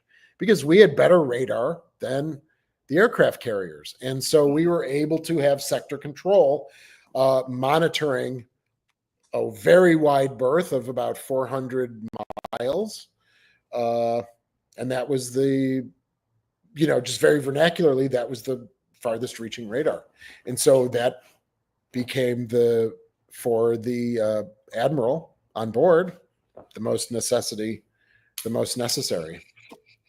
Now, the Talos, if I remember from our first live stream together, you said that was the earliest version of guided missiles that we had in the Navy. Do I remember that correctly? Yes, you're getting that right. The Navy, under the Bumblebee program, established the 3T program, which is the Talos, Terrier, and Tartar system. And the Talos was the largest of the three. These projects were actually started in the late 40s, very shortly after the war. Then you have some austerity issues, budgeting issues, trying to find the platform to carry these missiles. And so, again, it really begins to ramp up in the 50s. And by 1956, they're placing the Terriers on the Boston and Canberra CAG-1 and CAG-2, which are the heavy cruisers that are converted with the Terriers, which is funny because they're the smaller missiles. And then in 1958 comes out the Galveston, which is carrying the Talos system. Now, you were mentioning, with the radar and all that you need for these missile systems. Is that what these radar towers are for? Is for the Talos system? So the middle, and it looks like I cut them off a little bit, which I'm sorry about. The forward mast was for the SPS-43, which was, as I'm saying, like the largest 450, 500 mile radius radar. The middle mast was for electronic countermeasures, Huff Duff, air search, surface search, more general, more localized. The one on the back, which, if you zoom in right where your hand, right where that hand is, if you zoom in around there, that was for the missile, the radar, almost specifically for the Talos missile. Okay. Eric's got a comment for us. Okay, there you go. So CG-10, the Albany, changed from Oregon City class to Albany Guided Missile class. So it seems as though all of those that I've mentioned, thank you, Eric, awesome. It seems as though all of those that I've mentioned went through an actual class conversion as well. So it's not just the Little Rock or her sister ships for the Talos, but it was also the Terrier heavy cruisers as well. So the one on the back there, thank you, Eric, for that. The one on the back is originally was the SPS-2. I'm sorry. Did I say back? That's where you're zooming in. No, the last over here. Mast. Yeah, the last mast over there was for the SPS-2, which was only carried on two ships in the whole U.S. Navy, the Little Rock and the Northampton, which was a command and control ship converted after World War II. That was a 27-ton, it's a huge diamond shaped. So if you see pictures of the Little Rock and they have this huge mesh diamond, That was 1961, 1962. And then in 1962, during a refit, they removed it and put the SPS 30 dish, which is the dish that we have on the back right there, which is, if you've watched me and Ken, we actually climb up there and he's like a little baby about it and can't handle it. And nothing, James, about that, but even it's pretty high up. So I'll bet. and you'll pass, right, or something. And even I get a little weak kneed about it as well. So the superstructure is completely, well, as Lucas and I have been working on, parts of the superstructure remained, but they built around it and expanded it. Right. The missile house is completely an addition. You know, that whole big structure you see on the aft, that's the big line and then slopes down. There you go, all of that. You can imagine having to add that, you know, from what used to be the aft superstructure. So right after that, you see the launcher, the Mark 7 launcher. Yep, it looks like, there you go. That is actually the turret and the barbette for the turret 64. So the last, I was noticing the turrets are now gone. Oh, yes, except for turret 61 all the way forward. So she kept one 6-inch and one 5-inch for surface and aerial protection, so to speak. Okay. Now you see it's now a helipad, and you can see the second deck coming back there in the right there by what used to be the hangar deck in the 40s. Now there is the second deck there. All right, and it's changed around a little bit. And again, I do those 3 video series about it. One with Lucas and then 2 others with his help, but he's not here. So those are the real, I mean, the superstructure changes. The interior, of course, as with most of these conversions for all 3 of our vessels, they're not really touching the engine rooms. They're not really touching the fire rooms, except like for the Croaker, changing out her reduction gears and putting slow rotating motors in there. You know, the Sullivans engine room and fire rooms are pretty much the same. I would say almost guaranteed exactly the same. Same with the Little Rock. Fire rooms and engine rooms are untouched, you know, from that conversion period. Okay. So let's move on to our next one here. What are we looking at here? What the hell are we looking at? All right, so this is just kind of a zoom in of the masts during. So this has to be in the 45 to 49. This might be from the 47 plant. Oh, wait, no. This says under Brooklyn class, something? Huh. I think what this was just a very general showing of the antenna arrays from the 45 to the 60, from the 45 to the 60s. You know, because now these are more similar to pole masts, things like that. Now they have these huge gridded, you know, 4-sided structures. So I think that was just to show the difference from the prior blueprint. Gotcha. Because that is in a Cleveland class. You can see the Mark 37s and 34 gun directors on either side. So that's when they still had all of their guns. And maybe I didn't notice this, but do you have like superstructure filling in between the 2 funnels here? Yeah, good call. So. Yes. There's some electronic countermeasure space, communication spaces up there.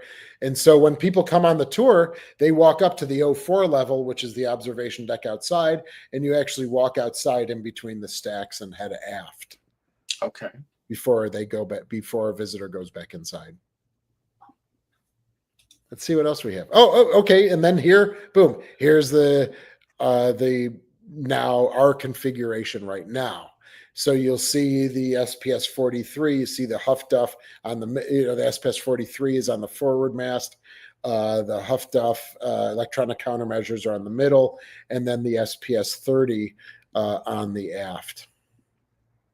So again, that's just a comparison between the 2 pole masts now to these 3 much larger masts. And when the ship was coming here from Philadelphia in 77, they had to cut the forward mast and the center mast because they couldn't get it under a bridge in one of the canals. And so they cut them. They had to be able to clear 110 feet. So they cut maybe right where the crease is, as you can see. Mm-hmm. Maybe, but then they didn't touch the SPS 30, which that crease seems to be going. So maybe right above the crease. Because I think the dome on the back stayed intact. So it had to be above that. Was that put back on after, or is that still off? Which one? Where you said where they cut it off so it could fit under the bridge. Yeah, they re-welded those together. So okay. The two masts, the forward and middle mast, are reattached. Gotcha. Yeah. Oh wow! Look at that. Yeah, isn't that cool? That's that's the real deal there. That is the real deal. We never fired a gun in anger, but they did a lot of trainings, and from what my records show, they shot about maybe 160 missiles in her 16 years of service as a Talos missile, a guided missile cruiser. Usually the trainers, you'd call them bluebirds, right? They're painted blue. This is actually painted white. So this may have been a real missile, but with just a dummy warhead on it, right? So they're not practicing with a trainer here because it would have been painted blue typically. But you're getting a lot of the smoke, and when you talk to the crew, the deck apes, right? The deck divisions, this would have been 3rd Division, who took care of the deck on the stern. They were sitting there with their paintbrushes and ready to paint, because especially if the Vice Admiral was on board, this would just burn off just like a space shuttle or the Saturn rocket. It burns all of that off as it's launching, all of the paint, and so they would just repaint it right up again. Yeah, that's, Frank, totally true. There'd be a drone out there in the sky that they would fire against. What you're seeing is the rotating SPS 30 dish on the back, the big black one. You see the SPG 49, one of them right below that. So go off to your right a little bit. Keep going. There you go. Yep, that's the SPG 49. And that is the tracking mechanism that is tracking the target. Okay. Right above that, in between the SPS 30 and right there, is the one of the SPW2 dishes. So as I speak about this, everyone, and this is what I say when I give tours, this whole system that you see behind, we're not here, right? But I'm so used to saying behind.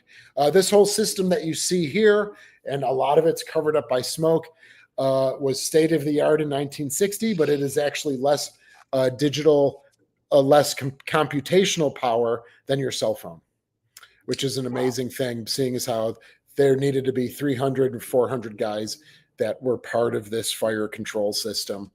And so the SPG 49 locked onto one target. There is a lower one that you could just barely see in the smoke, and she's actually facing forward. And so one controlled one missile, one controlled the other. The SPW2, that small dish that where James right now has the cursor, actually is the laser beam that the missile rides to the target itself. And then they had the Mark 111 computer, which was this huge computer. I have yet to really fully understand how it works, but it's a huge computer, probably 18 by 10 feet or something. And it's broken up into different components, but that's the Mark 111 computer. And that combined the guidance with the tracking, the SPW2s with the SPG 49s. Now, she still has all of this equipment still on the ship? She does, yes. Okay. So there's probably a better shot of, I love that picture too. The crew really got a great thrill out of sitting in the Mediterranean and launching one or two of those Talos missiles. And they were like the space shuttle. There was a solid rocket, there's solid fuel in the booster. It would launch, get the rocket about 5 seconds away from the ship. The booster would then decouple, fall off into the ocean, and then the ramjet engine would carry on to the target. Nice. But go ahead. So this looks like Cleveland style here. Yes. Absolutely Cleveland style with the seaplane hangars on the back. You got that right. I love this photograph. It gives a lot of detail of a ship that is not around anymore. Do we know who the sailors are? No, I do not. They are not labeled, unfortunately. Okay. But you'll see the Beaufort tubs right in the very back. You can kind of see the crane and, of course, the catapults and the seaplanes. Either the Kingfishers or the Seahawks at that time. And then you can actually see the hatch, the elevator hatch that they're standing on. And it may be even open. So it kind of looks to me like it's open behind them. Yes, absolutely. But there's no photographs of the interior except for the one that I use in that video, which is from the USS Honolulu, which is not a Cleveland class. And now I've just spout off so much stuff I can't even remember what class it is. But Baltimore, Baltimore class maybe. But that's the one picture of a hangar deck in a cruiser that anyone has ever really found as of yet. It seems. So this is a great shot. They immediately after this ending of World War II, they went on a 19-city goodwill cruise through South America, and this is one of those photographs. So they had a very active crossing the line ceremony on November 5th, 1945, when they crossed the equator. And then you go from a polywog to a shellback, and you get beaten mercilessly. I learned about that by listening to the audio book. The book signing I went to the Kid Museum last year. The book about Captain Evans on the Johnston. Oh yeah, Destroyer Captain, I think. Yeah, Destroyer Captain. Yes, Destroyer Captain. I bought it when I was down there. I'm looking. I started it. I haven't finished it yet, but I'm looking forward to continuing it. So that was one of your audio books? Yes, it's a good read, a good listen, whichever way you choose to consume the information. But yeah, so they talk in detail about when you the little ceremony or whatever when you cross the equator. Yeah, we have. That is one of the most well documented photo events of both the Sullivans and the Little Rock that I have in the collections. Nice, because it was such a meaningful event for people that they took a lot of photographs of that. And so when I go through the collections photographically, I'm like, oh, here's another small set from the crossing the lines. Oh, here's more, right? So it's pretty astounding that is such a well-documented thing. Let's see, what do we have next? So now what you're doing is you're comparing the 45 with the two with the two seaplanes now to the helo deck post 1960. So that gives you a nice again comparison between what both looked like in their different services. Yeah, this is honestly this is really helping me a lot because I'm going to go back and look at these even after we're done. Because I always want to be able to look at her and say, okay, this is her in her Cleveland class configuration. This is her in her Galveston class configuration. This is really helping me with that. Good. Yeah. I mean, I think once people go down this rabbit hole, it's a very enjoyable exercise. Right? And I'm glad. I mean, you've talked about your passion with the Titanic and how you've you do it with the Titanic and you research and you visit places. Now for you and for other people, yeah, this is a great rabbit hole to go down, and that's why I really appreciate you hosting me tonight, because this could bring it to a new audience, and they can go down their own rabbit holes. Absolutely. Oh, so we got another blueprint here. Yes. Okay, good. So this is the 1947 Little Rock. So it's not the Miami from 1945, but this is, and again, now I don't have it digitized, so it's me taking a picture.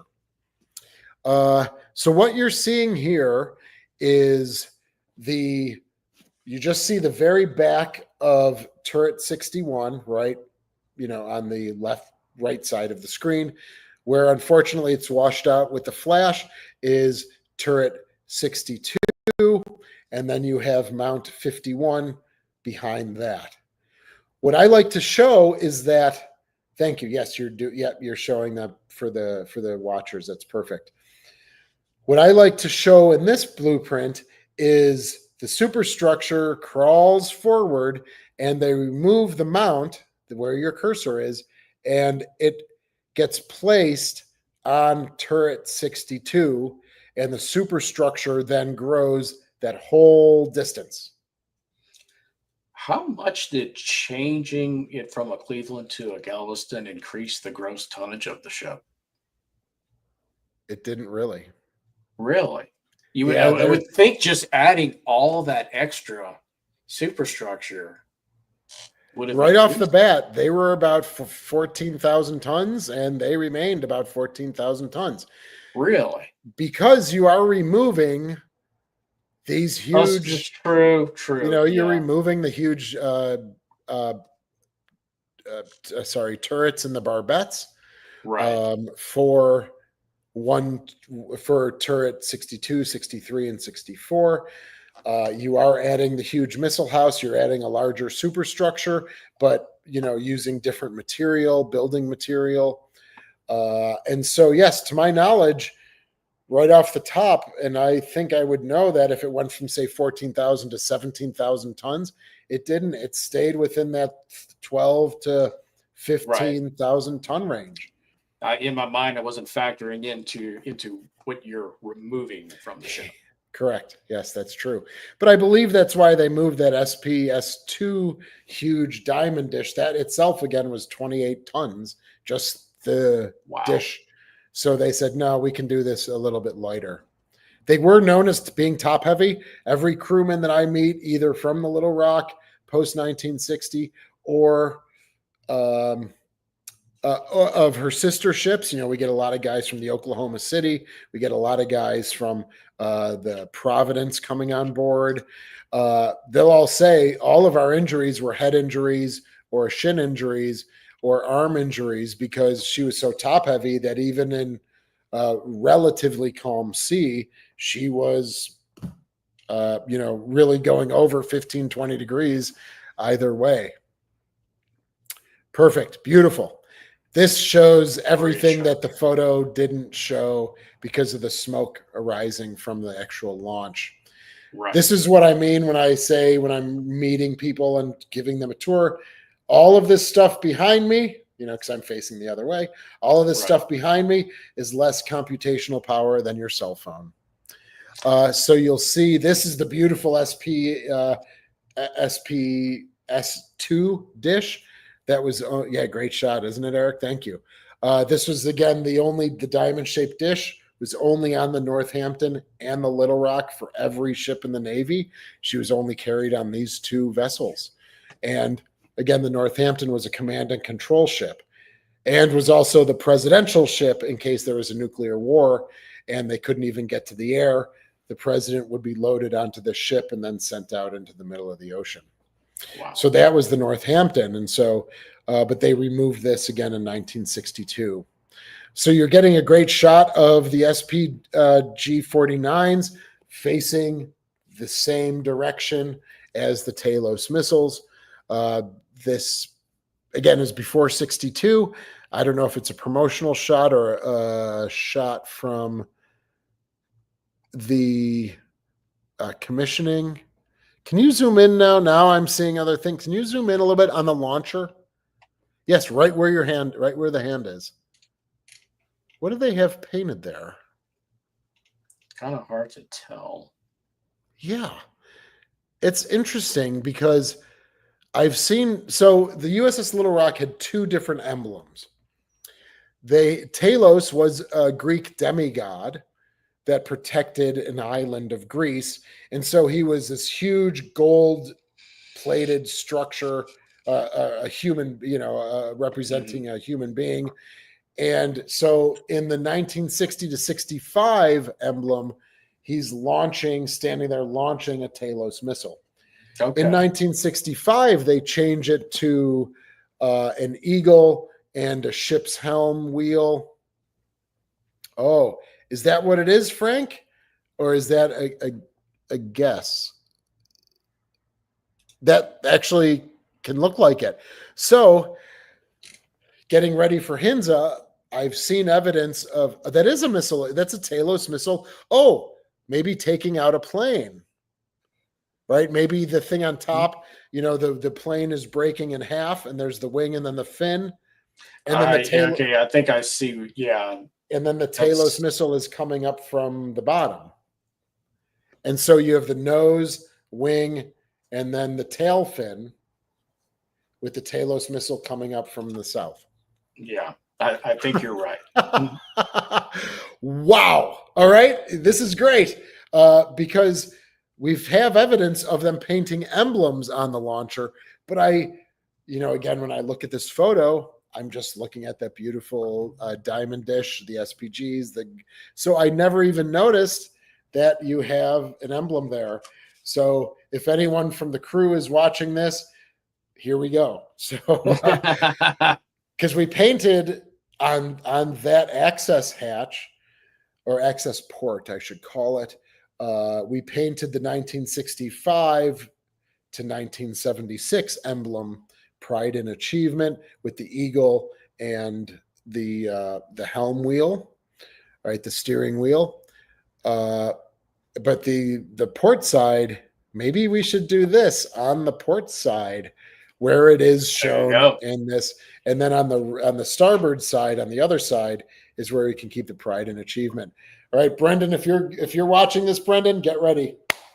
All right. You got work. Yes, fabulous. Thank you so much, Frank, for kind of dissecting that for us, and thank you, Eric. Appreciate it. I'm so glad you guys are along for the journey. Now let's see where this is definitely her Cleveland configuration. Correct. Yeah, you got it.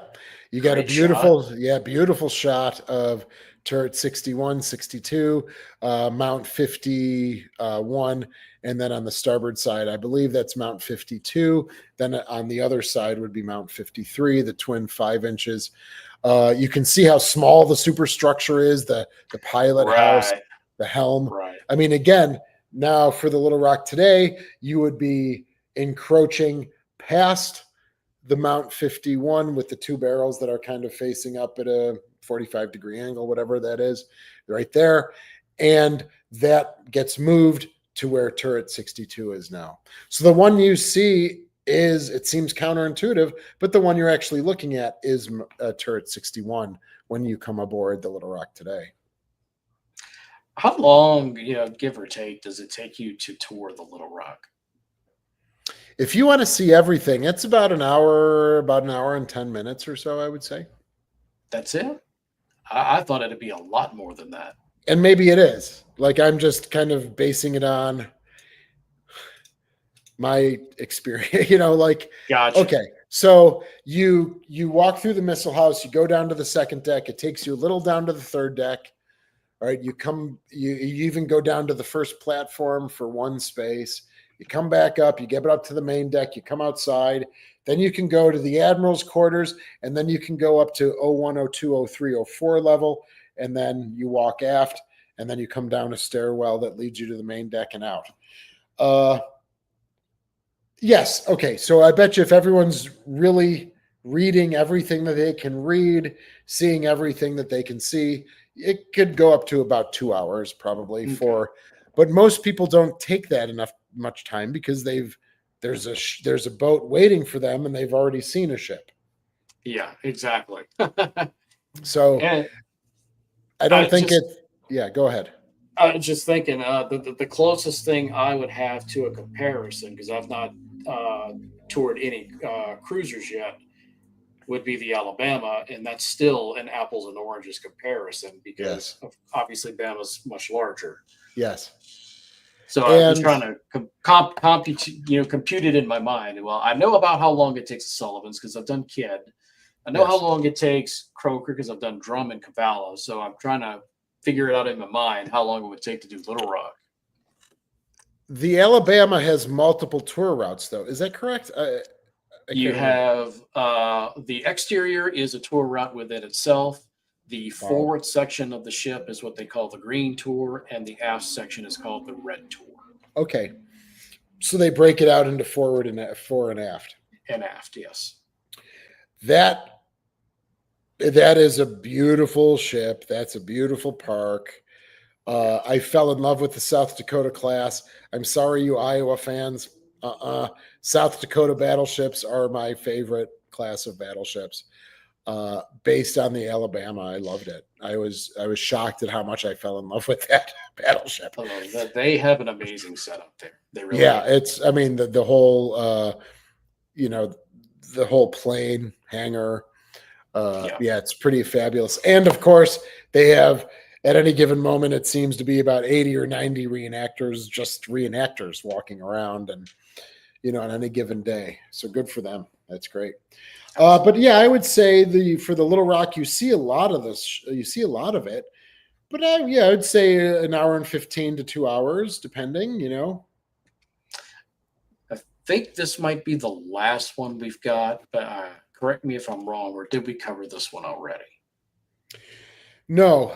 What I'd like to show here is you see turret. It says turret number 4.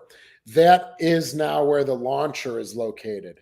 So basically, where turret 3 is the back of the missile house. And Okay. again, just showing you the open spaces that were on the Cleveland that are now enclosed. Correct. On the Galveston class. So that turret for the launcher, that barbette, the launcher is placed right on that. And then if you go down, you're going down probably where they do show the 5-inch gun now, right at the very right-hand side. You're going down those, and right where your hand is now, right, and you're going down is where the warhead space would be for the Talos missile, where the nuclear warheads were kept. You're going down that area there, even though this is the Cleveland class and completely kind of changed. Mm-hmm.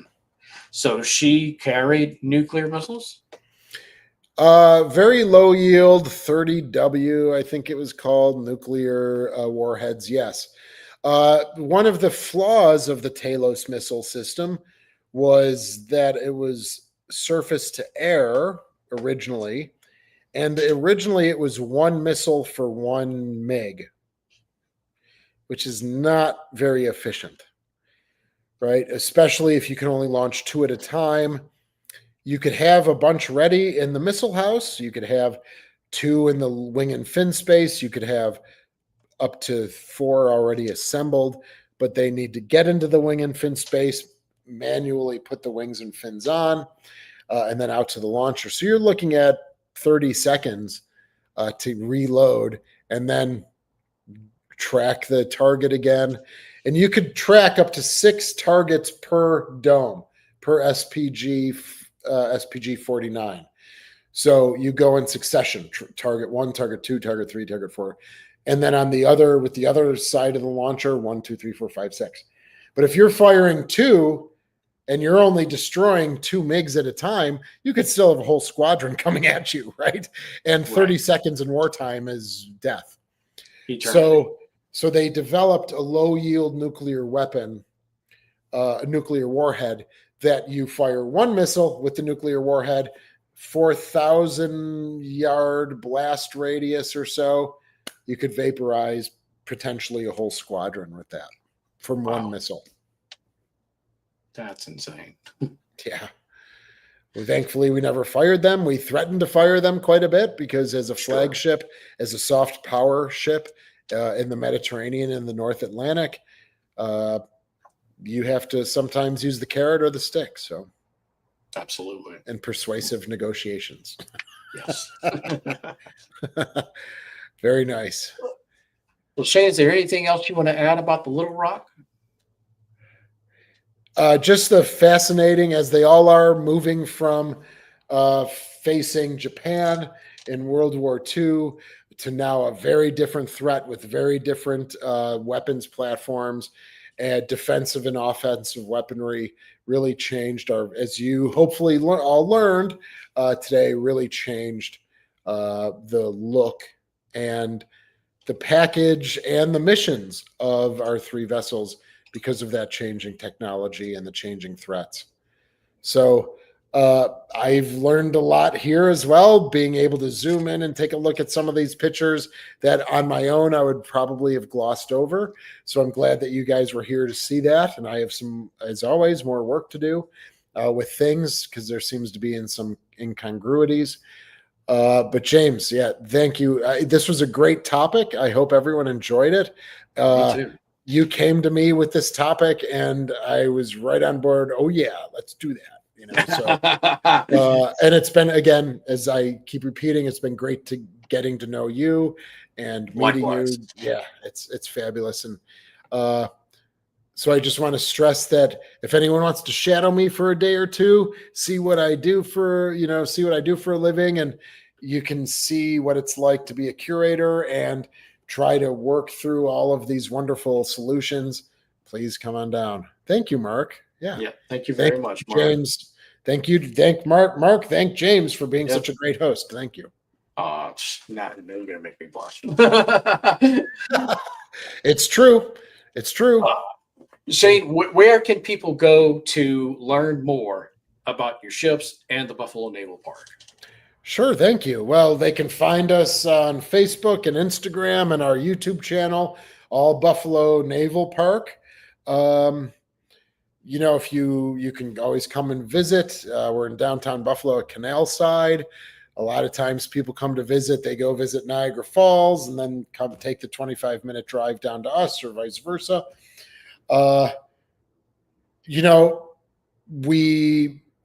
We have some fans like all over the world, and we have had visitors from Germany that are saying, "Oh, we watch you on YouTube," or Australia. That's this awesome. Year with Chopper 73 came from Brisbane, and I walked him around, for a few hours, and that was great to meet him. So if you ever are in the area and you want to come visit, you could just go to the gift shop and ask for me, and then I can come down and greet you and say hi. But our YouTube channel, Facebook, sign up for our newsletter, which you can find on our website. There it is there. Thank you very much, James. Appreciate it. And thankfully, you have a your gift shop is also available online. Yes, our gift shop is available. Yes, we were talking right before we went live. I love that 1970s feel for that shirt, and you could buy tickets online. If you're coming in advance.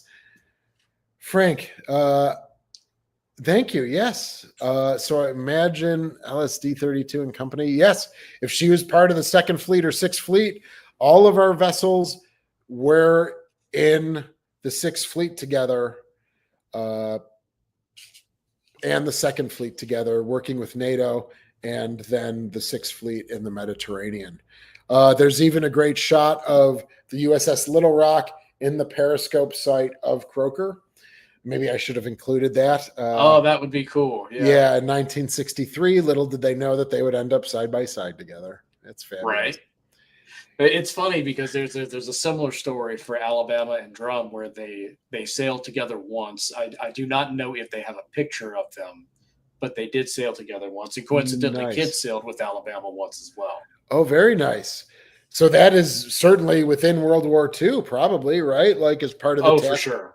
Yeah, because I think Alabama was out in 47 and she never came back. Is that She true? never went back in the That's service. right, man. 47. Yeah, that's great. Thank you, everybody. You're so very welcome, Frank and Eric and Karen and Anna. Yeah, great. Matt, thank you for checking in. I will not be there tomorrow, but I'll be in on Sunday. So I hope to hear how things are going with the ham radio folks. Yeah, definitely. Yeah, that's great. Well, guys, thank you all so much. I know we went a little long on this one, but it was a lot of information, and I hope it was good information for you guys. Hope everybody learned something here, because I sure did. Me too. And Shane, I'm sure we will hook up again in the future. So happy to do it, James. My likewise. All right, everybody. Well, thanks for watching, and we will see you next time.